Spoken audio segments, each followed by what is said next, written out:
Welcome to rConnect's Journey to Growth podcast. So I'm Heidi Simmons, and I just started a new company, Empower and Engage. And it is all about empowering moms to build their child's confidence. Okay, so when you say empowering moms, how are you enacting empowerment into those moms? So I'm basically giving them the tools and resources to use when they're communicating with their kids and doing different activities with their kids. Because really, we'll go back a little bit on how this all kind of started. Yeah. So I was mentoring at-risk youth for about 8 years before I Okay. moved here. And what I came to realize is that 1 hour a week with a consistent, caring adult made a huge impact on kids' confidence. And I got to thinking, what if kids had that consistent, caring adult at home every day? Yeah. And they do have parents at home. Sometimes the parents don't really know what to do to really make that impact on their kids. And I've looked at some studies and research, and it really just takes 10 to 15 minutes a day for a parent to give their child that quality attention. And it increases their self-esteem quite a bit. Yeah, there was a study that I mentioned it a while back that it only takes 8 minutes to connect with someone, really. So like everyone has 8 minutes. So you almost need to set a rule with even adults. Hey, if you need to talk to me, just say, do you have 8 minutes? Because that is enough time to feel connected with someone and get some sort of positive. What led you to being a part of that in the very beginning? When I was growing up, my mom mentored some kids. Okay. One of the students she mentored was in middle school, and I just really remembered, she told me, she said, the student only shows up on the days that they meet together. And it just stuck with me. I was like, what is it about that child just comes on those days? Then she was also mentoring another child, and with that child, I saw how his grades started getting better. He was getting more confident, and then even his parents were following their dreams too. And so it was, there's a ripple effect here. So I just always had in my head, I want to mentor kids when I get older. So Okay. I had an opportunity to mentor at the Boys and Girls Club. So that was the first place, and that was with a group of girls and working on building their confidence. And then I brought a mentoring program to the high school and middle school. Okay. So you were really, in the beginning, mentoring and helping children, Yeah. right? So what was that moment, you know what, I should actually go to the parents and help mentor them so they can actually mentor their own children? What was that moment that you said you're mentoring moms to mentor their children, right? Their parents. So you went to the source. Yeah, right? because I'd talked to different adults, and a lot of times people will talk about there was this one person, like maybe it was a teacher or a coach or a mentor of some sort, where it really turned their life around. And I thought, why leave it to chance? You know, it's not everybody is going to end up meeting that mentor that changed their life. Yeah. So let's not leave it to chance. Let's teach the parents what they can do so they can help. There's a power and psychological power with that, because maybe those parents, they didn't have a mentor themselves. Maybe they struggled growing up and they needed someone, but they haven't connected to that later on in life. So they don't have the ability and skills to pass that on to their children, or to recognize that their children need a mentor. Yeah. Because they didn't either have one or they didn't need one. So a lot of parents these days lack a lot of skills to teach and raise their children, especially if the children are having some sort of behavioral issue. Yeah. And I believe that all parents, they really are doing the best they can with the knowledge that they have. And so I want to be able to provide some additional knowledge. When my kids were little, our house was like really loud, not in a good way. And you think about it, if the adults in the home don't know how to manage their emotions, how do you expect the kids to manage their emotions? Because they're learning from you and you're modeling to your kids. Throughout raising my own kids, I found these simple tips that were very impactful in our home. And I was like, I wonder if there's more simple tips that are impactful. Yeah. And so I went on this quest to find these easy, simple things really were helpful. And so that's what I've put together in a course. And so I have a course coming out, 5 Steps to Building Your Child's Confidence. And it puts everything all together so other parents don't have to find these things in their 20 years of parenting. Yeah. They can have it all packaged in one thing. Yeah, and do you have a website and stuff for that as well? I do, and it's empowerandengage.com. When you developed a course, what's involved in that course? If someone goes and signs up for it, is there just books that they download? What is it? It's a 6-week course. There's 5 modules, and there's 17 video trainings. And they're really all about 6 to 10 minutes long, because I know moms are busy. It gives them the knowledge they need, and then an activity. There's worksheets that they download that talk about the activity to do with their child. Early on, there's activities that are ongoing, setting the foundation. And then as it gets deeper into the course, then there's activities that aren't necessarily something you do on a daily basis, but when the moment comes up, you want to have those tools available. So with all these tools, are they for parents with young children, or are these all the way up to teenagers? These activities are really for parents with kids in elementary school. Okay. But the cool thing is when you start them in elementary school, then they'll probably continue into middle school and high school. But if you start in high school and you haven't done the foundational stuff before, they'll be like, what are you having me do? So with this program that you have, is it for younger children or is it for teenagers in high school? Which age group is it for, really? This course is set up for moms that have kids in elementary school. Okay. And basically, if you set that foundation in elementary school, they'll probably continue with that in middle school and high school. And the importance of that is having that open communication and bond with your child in those younger years, because when they go on to middle school, high school, and beyond, especially middle school, they're like looking more towards their friends and peers. If they have that openness with you, they'll still come to you with the bigger issues as they get older. I think just if you look at child learning development of certain ages, like what is the best time to teach children foundational level things? When they get older, they've already learned foundational, even if it's bad foundational behavior. A lot of childhood traumas in adults happen between their, let's say, 12 and younger, right? And a lot of those habits have already been ingrained into them as a child. So when they get older into teenagers, it is more difficult to change those behaviors without addressing the traumas that they dealt with and reprogram who they are, essentially. Yeah. And then when you get older and become adults and working careers and all those different things in life, you can look at everything that someone does and identify a possible childhood trauma because they didn't have the right communication skills, they didn't have the right coping skills, they didn't know how to handle situations because they were not taught as younger children how to handle things. So I feel, correct me if I'm wrong, but if you live in a very chaotic household, very loud, lots of yelling, lots of just very chaotic mess, a child won't know how to handle that. So what they do is they learn to tone it out. And it just becomes a normal thing to them. This is how it's supposed to be. Yeah. And so when they get older into life, they don't know that wasn't a normal thing to be around. They don't know how to handle that situation. Maybe they shut down and they zone out and they just go do other tasks. That's where they've identified a lot of things with ADHD, where you're not engaged into a task or engaged into things. It could be linked to childhood traumas that I feel like you were trying to process why things were happening in the moment. Your brain couldn't figure it out, so you focused on playing or doing other tasks while still having the situation around you. Then you look at later on in life, people are going through traumatic things. They completely ignore everything going on. They don't fix it. They just go do something else and leave the mess and not even worry about it per se.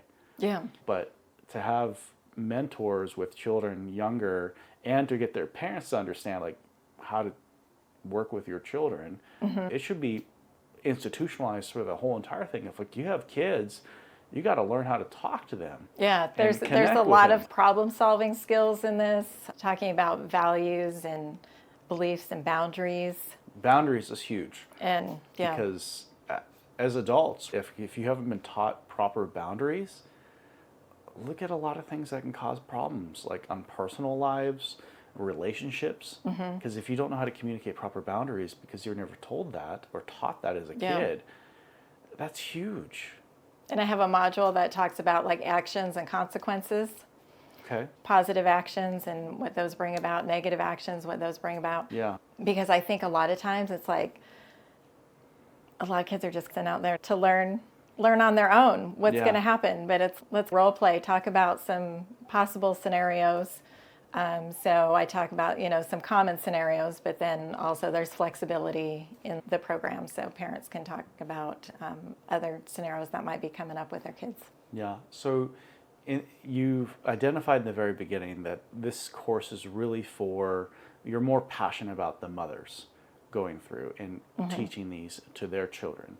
Is this course available for fathers or for aunts, uncles, whoever has children? Because maybe the biological parents aren't in the picture, right? Maybe it's a completely different family entity, but they still need these basic structures to help with the individual they're raising. Yeah, so basically for anyone who's like the primary caregiver of the child, I will say that the class is, on my videos, I'm talking to moms, and it's based for moms because that's what I'm relating with. But the lessons that are in there are really anyone who's like the primary caregiver for their child.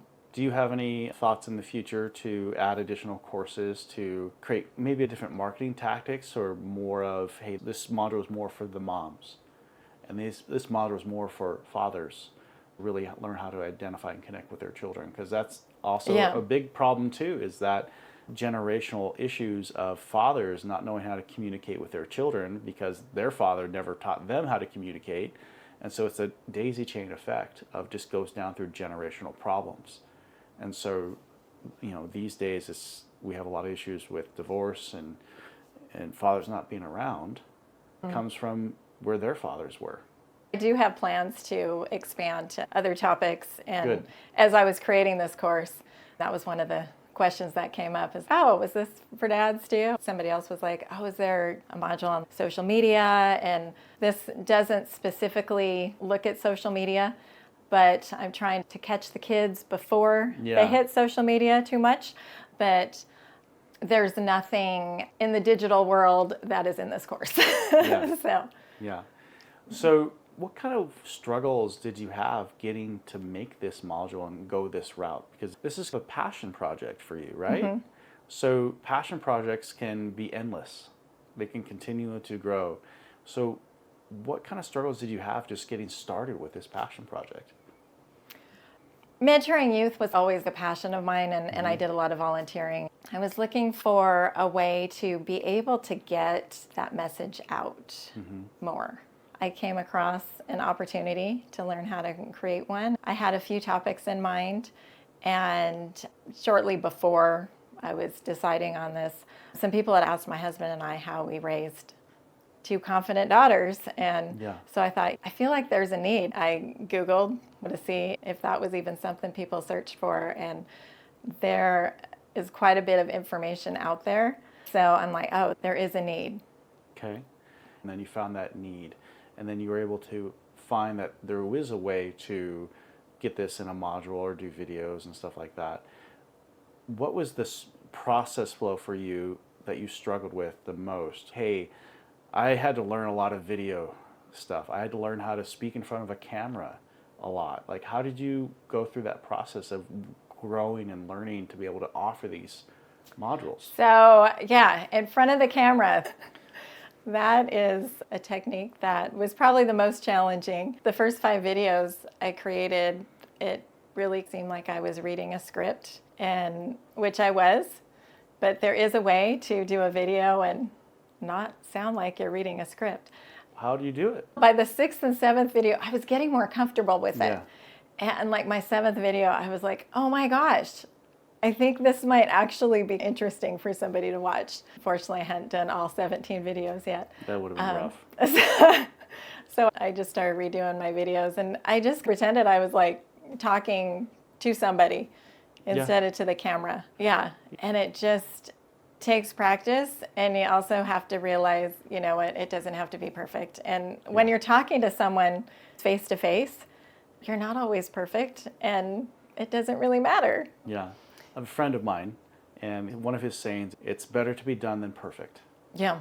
Because you can always work on improving it down the road. And that's the thing that we always struggle with as individuals, is that we can be perfectionists, especially with things that we're passionate about. So we will inhibit our own growth to get to perfectionism, where in the meantime, someone else does it already, or we never get it off the ground because we're always seeking perfection. If we just let go of that perfectionism, it's like, hey, I just want to get it done and I can work on improving it. People will go through, wow, this is the best thing I've ever been a part of. And like, really? I think it's not even halfway there. Oh my gosh, thank you. So that's the hard part, even for myself, is realizing it's better to have it done than perfect. Yeah. And the course that I took to learn how to create a course, the gal that was teaching that kept saying, don't compare like where I'm at today. Mm-hmm. She talked about her first videos, and she actually ran the same ones for 6 years. By the time I took it, she'd revamped the course. But I was surprised that she used her beginning videos for so long. I was like, oh, okay. The knowledge that you have, there's people that want to know what you know. And there's also going to be people that know more than you do. Absolutely. And so those are the people. Yeah. And so that was the hard thing, I think, when I started, because I was thinking of all these people that I looked up to. And I was like, who's going to watch my course? And then I realized, wait, there's people that don't know what I know that want to learn. And the important thing is to get my material out there, whether it's perfect or not. And I have to say, my video editing skills are not perfect, but the information's out there, and it'll help people move forward. And that's what's important, is getting the information out there. Mm-hmm. And then when you get more and more time and budget coming in, that you can say, hey, you know what? I'm either going to use the current videos that I have, but I'm going to have someone help with editing, clean it up. You can go crazy with doing videos, but at least it's done. Inhibit yourself for years trying to get it completed. Yeah, and I did no microphone, but the sound is good. Lighting, but I had to do my videos at a certain time of day so that the sun wasn't shining on my face. Yeah, that's again the reason why we're in this room in my podcast office. Is I bring in external lighting. I close curtains in this room so there's no sun coming in. It's all internal lighting so that I can control, no matter if this is being shot during the day, summer, or pitch black night. It'll always look the same. So that's coming down for you, is creating that atmosphere of where can you shoot it that you can control the light. I could have spent a lot of money before I even got started. And I'm like, that's not the important thing right now. What I did is I spent a lot of time and money to build a little set. And I'm like, gosh, I could have just had people over at the kitchen table just talking, with a pot of coffee and a camera. But I was like, I'm a perfectionist. I'm going to go do all these different things. When I was like, I didn't really need to. But it's cool, right? It's cool. But again, so how long have these modules been out for you? So I started the course in April, creating it. Okay. And it's actually all ready in a gamified platform. Okay. And ready to go for my launch on February 2nd. Oh, okay. We got a launch on February 2nd. At Shadle Park Library. Yes. Shadle Library, February 2nd at 2:30. Okay. Perfect. And you have a link to the event? I've got a Facebook event. Okay. Yep. We'll make sure to get that put in. Gotcha. Okay. We'll make sure to put your contact info in there.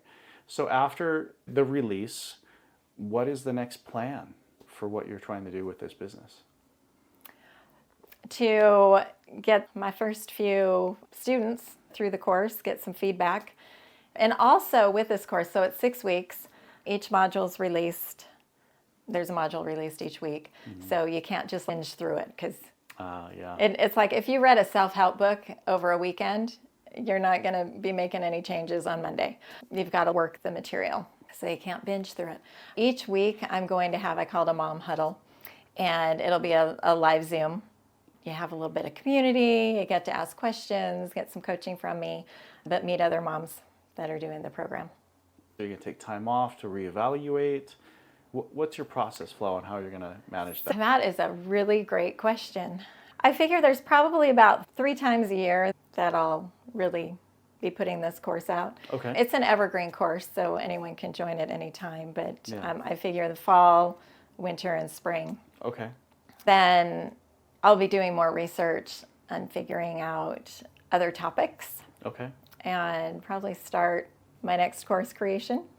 So when you say research other topics, I'm sure you've already thought of a couple topics. Are you able to share maybe one topic that you might be going into? When I did this course, I sent a survey out to clarify where the need was. I'll probably be sending out another survey, but I'm thinking possibly something about kids and social media. Yeah, because there's a lot of danger within social media and understanding they're not always your friend, and there's a lot of things, bullying, a lot of other things, especially for young girls too. There's a huge danger, especially not knowing who's on the other side of that screen. I'm really curious too, like when moms take this course I have a course evaluation afterwards to find out were there any pieces they felt were missing, or what do they want to learn more of, and go from there. Are you just advertising word of mouth, Facebook, social media, or are you going to like schools and other organizations that have at-risk children or just children in general to see if you can offer it through their programs too? Right now, I'm just using social media and word of mouth, but I do plan to probably talk to some counselors at the elementary schools and other organizations in the area. And then how can people really help you with what your mission is and what you're trying to do? I think really getting the word out, sharing this information with them so they know that this is out there. What is your most excited moment while making these things? Where was a moment you're like, oh my gosh, this is really cool? For me personally? For you personally. I think the most exciting part, I was videoing the last module, and since each module kind of works upon itself, I was so excited. I could actually feel the transformation that these families are going to have. And the last module, I was like, oh, I wish that's what my first video looks like. It's so exciting. You almost need to record the last video first, so it's like kind of dismal, but it's your first one. Yeah. I almost redid my first video just because I was like, oh, but actually I'm happy with my first video. There you go. So I've got like an adventure theme going throughout the whole thing because I love hiking. So there you go. Had to put that in there. Yeah, nothing wrong with that. And I think raising kids, there's no instruction manual when your kid arrives. Nope, there is not. And I'm a firm believer of having courses built in for parents on how to raise children, how to handle certain situations. Yeah.